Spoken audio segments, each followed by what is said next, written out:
Phillies, I think, are a sure thing to get back to the World Series. They made the big deal of the offseason. They got Roy Halladay in that 4-team trade. I think Roy Halladay is going to win 25 games this year. I think he will be the unanimous Cy Young winner. I think he's going to beat out Albert Pujols as the NL MVP. I think he is that good, and facing lineups that are shortened by having a pitcher in there, facing a lot of hitters who've never seen him, I think Roy Halladay is going to dominate in the National League. This is Bobby Cox's last year in the dugout. It would be a nice story to see the Braves return to playoff contention, and they might.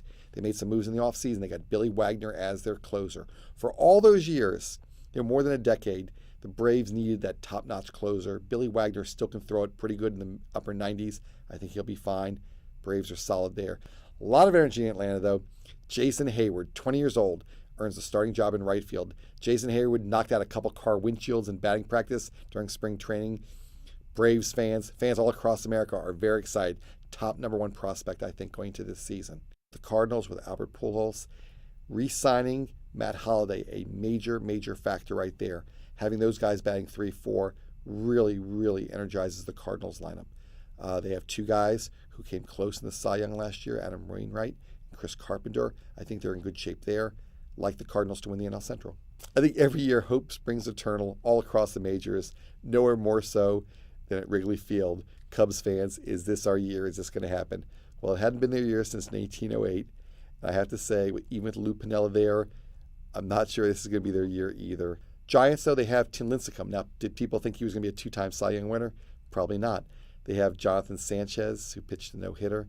Giants have a real nice rotation shaping up. I think Barry Zito, he will not be the 1, 2, or 3, but as a 4, I think he's fine out there. The Giants are going to be competitive. They still have never filled that big bopper role, obviously, that Barry Bonds brought them. And the energy that he put in the ballpark, getting those balls into the water, those splash shots. I'm not sure that they're ever going to recoup that. But the Giants, as a pitching machine, they will be competitive. Dodgers made it to the playoffs last year under Joe Torre's steady hand. He's 69 years old. Could this be his last year? It might be. We'll have to see how he wants. Does he want to still be around? We'll have to see with Joe Torre.